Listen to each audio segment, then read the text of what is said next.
What happens when you pour eggs into a dragon fruit? The result will surprise your whole family.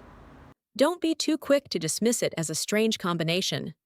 When eggs meet red dragon fruit, the result is not only beautifully colorful, but also incredibly soft, fragrant, naturally sweet, and surprisingly delicious. Red dragon fruit is well known for being a nutrient-rich fruit, packed with dietary fiber and betalains, the powerful antioxidants responsible for its vibrant, deep red color. Numerous studies suggest that these compounds may provide a variety of health benefits.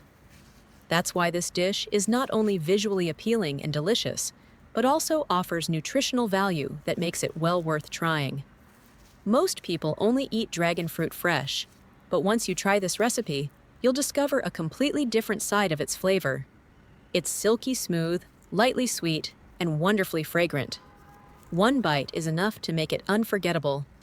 Whenever I make this at home, it disappears in no time. Both adults and children absolutely love it.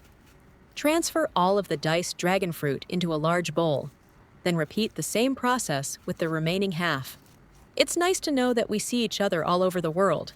If you haven't subscribed to my channel yet, you can subscribe by clicking the subscribe button. It's great to see your support. Now, simply spear each piece with a fork and enjoy. It's clean, elegant, and especially convenient when serving young children. Then, set it aside. Next, crack 2 eggs into a bowl. Then whisk them well until the yolks and whites are completely combined. Eggs are one of the most nutritious foods, providing high-quality protein that is easily absorbed by the body. They are also rich in essential vitamins and minerals, including vitamins A, D, and B12, as well as iron and selenium. Egg yolks contain choline, an important nutrient involved in cell structure and brain function. When enjoyed in moderation as part of a balanced diet, eggs are a wholesome food suitable for both children and adults. Now, pour the beaten eggs into the bowl of dragon fruit. Stir everything together until well combined. Then transfer the mixture to a blender. Blend until as smooth as possible.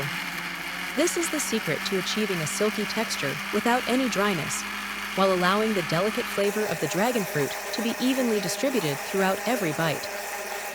Once blended, pour the mixture back into the bowl. Add 3 grams of yeast along with a small amount of white sugar. Dragon fruit is naturally sweet, so only a little sugar is needed to enhance its flavor. If you prefer not to use sugar, you can simply skip this step. Stir well until the yeast and sugar have completely dissolved. Next, gradually add the all-purpose flour, stirring continuously as you add it, so the flour blends evenly into the mixture. The flour provides structure, helping the cake become soft, slightly chewy, and hold its shape beautifully after steaming. Don't add all the flour at once. Instead, add it little by little to prevent lumps and achieve the perfect consistency.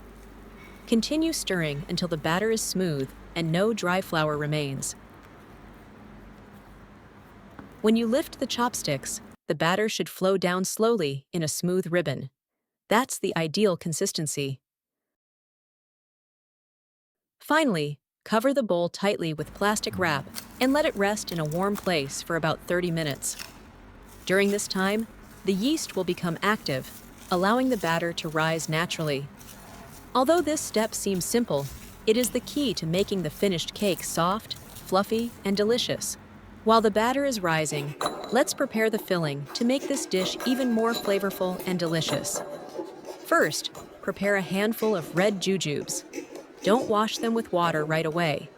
Instead, lightly moisten the surface with a little water. Then sprinkle about 1/2 teaspoon of all-purpose flour over the jujubes and gently rub them. What many people don't know is that flour can help absorb dirt and residue trapped in the wrinkles of the jujubes, making them much cleaner than rinsing with water alone. Next, rinse them several times under clean running water until all of the flour has been completely washed away. Now the red jujubes are clean and ready to use. Place them on a cutting board and cut them into small pieces. Where are you watching from? Please leave a comment to let me know. Remove the pits. Then, finely chop them. The small pieces of red jujube will be evenly distributed throughout the cake, giving every bite a natural sweetness and their distinctive aroma. With just this simple cleaning trick and a few easy steps, the filling becomes not only cleaner, but also makes the finished dish more fragrant, more attractive, and even more delicious. Now it's time to check on the batter. Remove the plastic wrap, and you'll see that the batter has risen to several times its original size. Don't steam it just yet. First, use chopsticks to gently stir the batter and release some of the trapped air. You'll notice countless tiny bubbles appearing on the surface, a clear sign that the yeast has worked beautifully. This step helps stabilize the batter, resulting in a steamed cake that is soft, smooth, and free of large air pockets. Once the batter returns to a smooth, silky consistency, add all of the chopped red jujubes. Stir well so the pieces are evenly distributed throughout the batter, ensuring that every bite of the finished cake is filled with natural sweetness and a delightful aroma. With just a few simple steps, the batter is now ready for the next stage, promising a finished cake that is light, fluffy, beautifully textured, and so tempting that everyone will want to take a bite. Next, prepare 3 small bowls. Add a little cooking oil into each bowl. Then, use a brush to spread the oil evenly across the inside surface. This thin layer of oil may seem simple, but it will help the cake release easily after steaming, allowing you to remove it intact without sticking or breaking. Now, divide the batter evenly into the bowls, filling each one to about 70 to 80% of its capacity.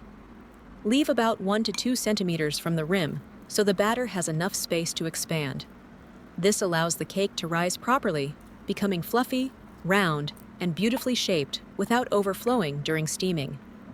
Next, lightly coat the back of a spoon with a thin layer of oil, then gently smooth the surface of the batter. This seemingly simple step brings 2 surprising benefits.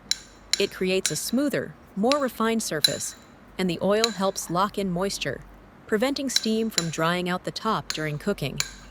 These small tricks make a big difference, helping the finished cake turn out soft, silky, glossy, and just as beautiful as one from a bakery.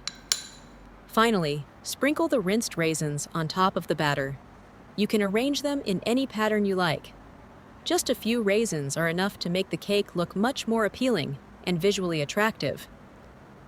Next, place the bowls into a steamer with boiling water, cover tightly, and do not turn on the heat yet.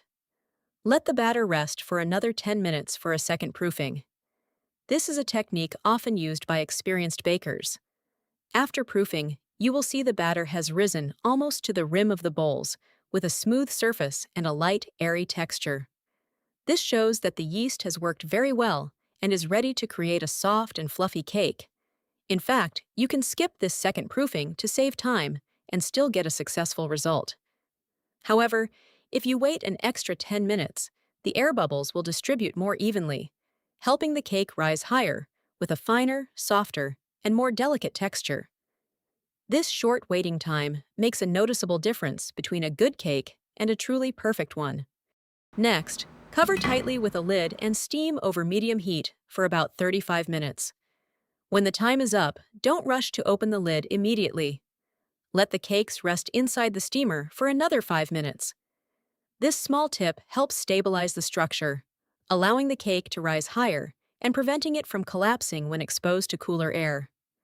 After that, quickly open the lid to minimize condensation dripping onto the surface, keeping the cake dry, smooth, and beautifully soft. Just look at the finished result. The cake has risen beautifully, with a smooth surface and an incredibly attractive color. Thanks to the thin layer of oil applied earlier, you only need to gently loosen the edges and flip the bowl over. The cake will release cleanly in one piece, without sticking at all. Take a look at the sides of the cake, and you will see countless tiny air pockets distributed evenly throughout. This is a clear sign of properly fermented dough, resulting in a cake that is soft, fluffy, and wonderfully elastic. When gently pressed, it springs right back like new. The secret to achieving a perfectly risen cake is not kneading the dough for a long time, but allowing proper fermentation. Simply let the dough double in size, and it is ready. Depending on the room temperature, the proofing time may vary, so always observe the dough's expansion rather than relying solely on the clock. The most interesting thing is that this cake is made from dragon fruit. Not only does it have a naturally beautiful color, but it also carries a light, pleasant aroma with a subtle sweetness and a slight tang that is very refreshing. With just a few simple ingredients, mixing, fermenting, and steaming, you can create a cake that is soft, chewy, and rich in fiber. Whether for breakfast, lunch, or dinner, it is always a great choice. With every bite, the aroma of dragon fruit spreads gently.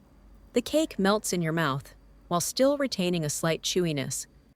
This is a cake that both children and adults find hard to resist, and it is so light and enjoyable that you can eat it without ever feeling tired of it. The video ends here. If you have any comments, please leave a comment below. If you find the video interesting, please give me a like. Don't forget to share it with your relatives and friends. Remember to subscribe to the channel. Thank you for your support. Goodbye. See you in the next video.